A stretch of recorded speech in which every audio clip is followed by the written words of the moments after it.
નમસ્કાર મિત્રો, તત્કાલ ન્યૂઝમાં આપનું હાર્દિક સ્વાગત છે। ગીર સોમનાથ, અમરેલી, ભાવનગર અને દીવમાં રેડ એલર્ટ। 10 ગામોને એલર્ટ કરાયા। ખેડૂતોનો તૈયાર પાક પલળી ગયો। દિવાળીના તહેવાર બાદ ગુજરાતમાં હવામાનમાં મોટો પલટો આવવાની આગાહી હવામાન વિભાગે કરી હતી, જે પ્રમાણે હાલમાં રાજ્યના અનેક જિલ્લાઓમાં કમોસમી વરસાદ વરસી રહ્યો છે।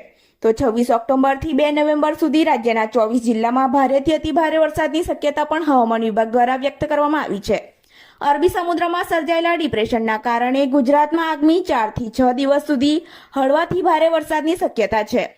હવામાન વિભાગના જણાવ્યા મુજબ આ સિસ્ટમની સીધી અસર રાજ્યના દરિયાઈ કાંઠાના વિસ્તારો પર જોવા મળશે, જેનાથી પવનની ઝડપ પણ વધી શકે છે। માંગરોળના દરિયાઈ કાંઠે નંબર 3ના સિગ્નલ લગાવી દેવામાં આવ્યા છે।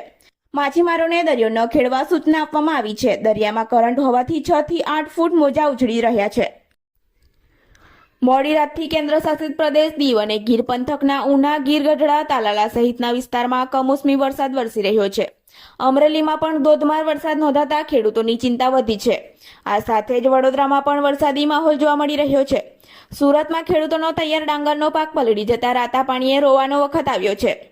27 ઓક્ટોબરના રોજ અમદાવાદ, ગાંધીનગર, મહેસાણા, સાબરકાંઠા, અરવલ્લી, સુરેન્દ્રનગર, ખેડા, આણંદ, પંચમહાલ, ભરૂચ, સુરત, નવસારી, વલસાડ, ગીર સોમનાથ, જૂનાગઢ, રાજકોટ, પોરબંદર, ભાવનગર, અમરેલી અને 28 ઓક્ટોબરના રોજ પોરબંદર, જૂનાગઢ, ગીર સોમનાથ, ભરૂચ, સુરત, નવસારી, વલસાડમાં યલો એલર્ટ જારી કરવામાં આવ્યું છે।